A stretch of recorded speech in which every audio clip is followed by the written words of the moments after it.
What's up, everybody? My name is Solomon. This is another episode of Social Sports Chat. Today's topic is about resilience. Today's guest is a good friend of mine who is a starting defensive tackle for the Vermont Bucks, former Norfolk State defensive tackle, and one of my old teammates, Noel Clarke, aka Cole Cousin. What's good? What's good, man? How you doing? How you doing, man? How y'all doing out there? Doing lovely, man. Over here in Orlando, nice and sunny. How about you? How's Vermont looking? Right now it's raining, but yesterday was pretty nice. It was all right. Okay, most Yeah. definitely. Tell everybody about the Vermont Bucks. Talk about a little bit about the Arena League. All right. So basically, Vermont Bucks is a indoor arena team. We play in the Can-Am League. It's a pretty dope league. It's a newer league though. We're one of the better teams in the league right now. We're 7-1, and we Nice. took our first loss last night. But before that, we were pretty much running the table. We're about to head into the playoffs after this week. Pretty much aiming to win the championship in this league right now. Nice. And how long have you been playing Arena? This is my second year playing arena. Last year I played in Colorado in the IFL, and that was pretty dope. It's been a good experience for me so far. Just getting better at my technique and everything, getting ready to move up and stuff like that. Okay. So I remember previously we were just talking about the different arena leagues. Can you Right. just help people out there understand the difference of all the leagues in the Got you. arena? So yeah, so the highest level of arena is the AFL one league.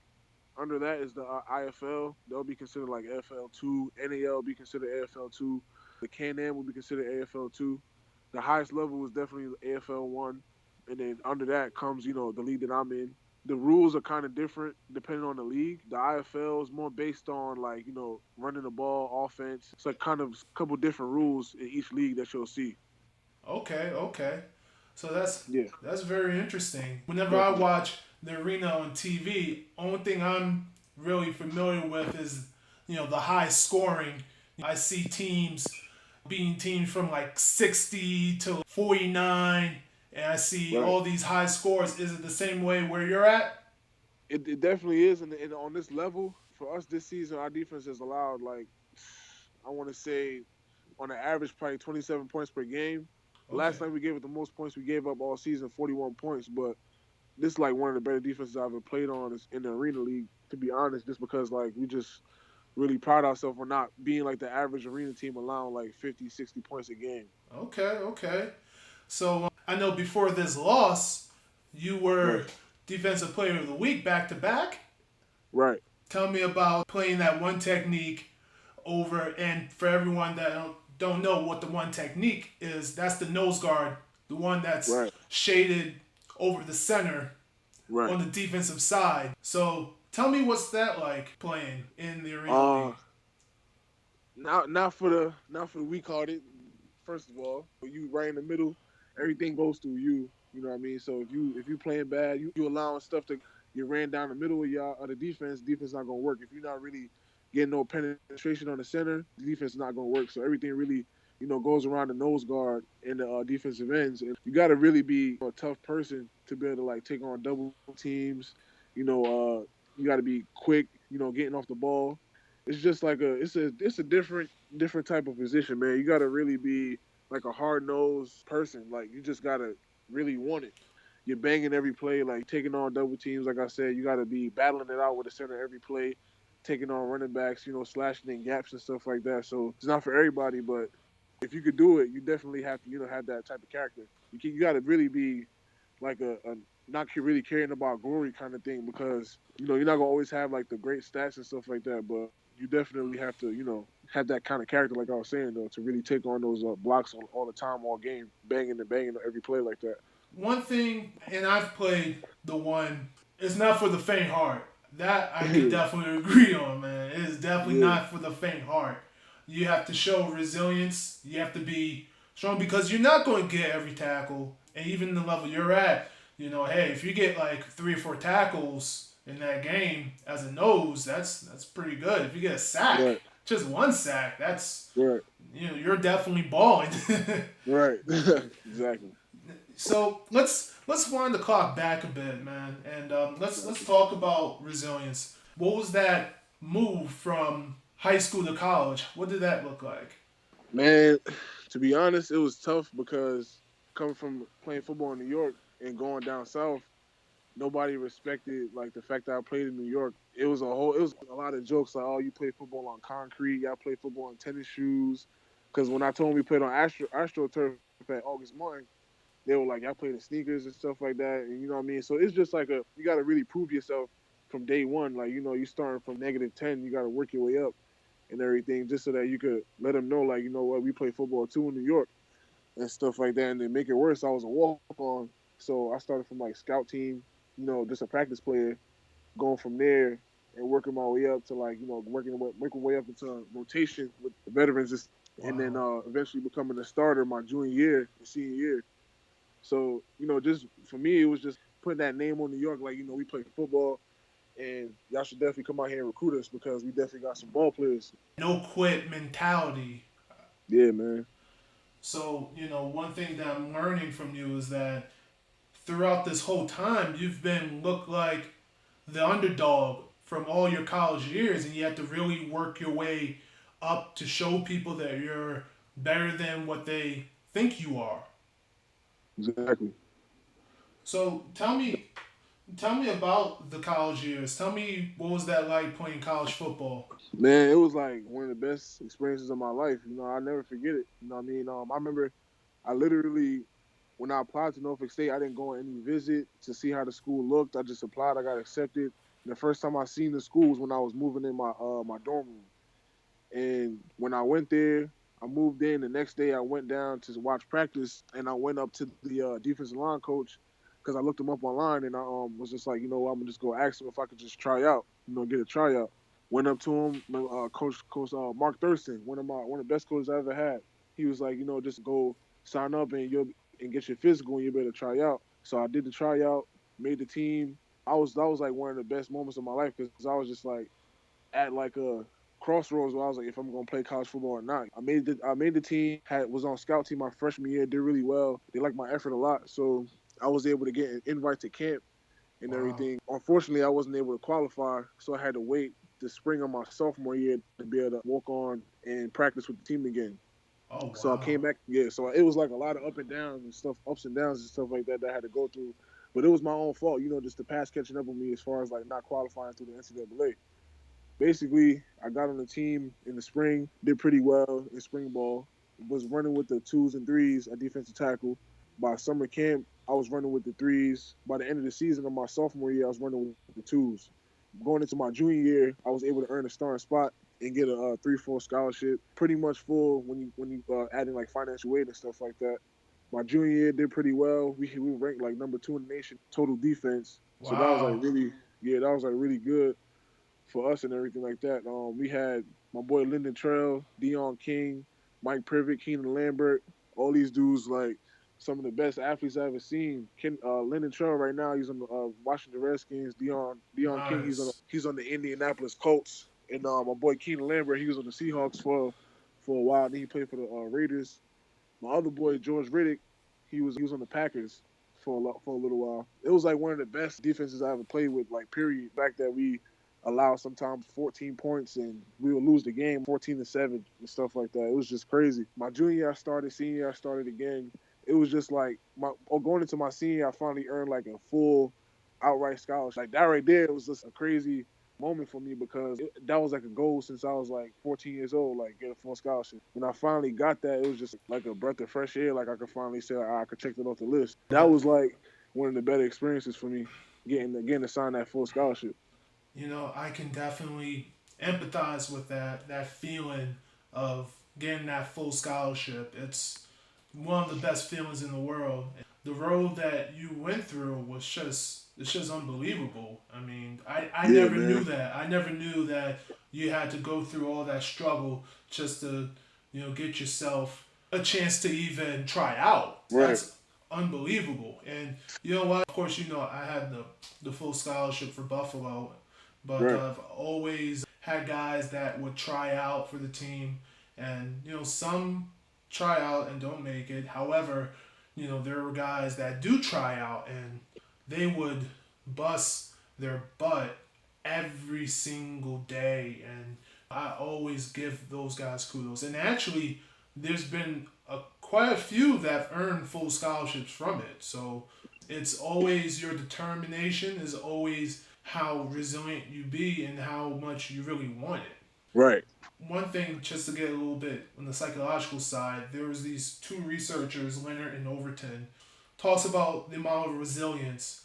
And one thing about it, it talks about how for a person that is going through something, there's Yeah. always somebody, whether it's a person, whether it's a school, whether it's a group that's there to pretty much keep you pushing, keep you pressing towards your goal. Right. So for you, who is that person or what is that thing that keeps you the resilient person that you are?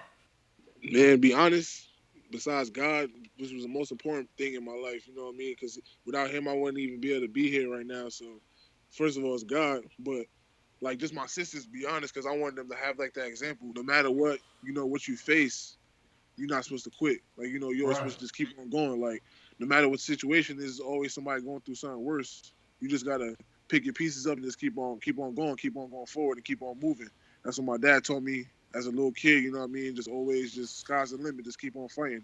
Always something always gonna come out of it. So it's really just my sisters and like just wanting them to have that example of like keep on going and keep on rocking. But if you want me to be honest, like just the people that also said I couldn't do it, I never forget. He told me if you ever go to college, you're just gonna be a practice dummy, and it never ever left me for the rest of my life. Like I always remember that. He definitely motivated me a lot, and I didn't really definitely try not to use it as a grudge, but I definitely formed that and made it into like motivation for me because for one, it was just like kind of just like hurt me a lot because he seen how much I got better and how hard I worked. And for him to say that to me my senior year, it was kind of discouraging. But I was like, I'm not gonna let that stop me.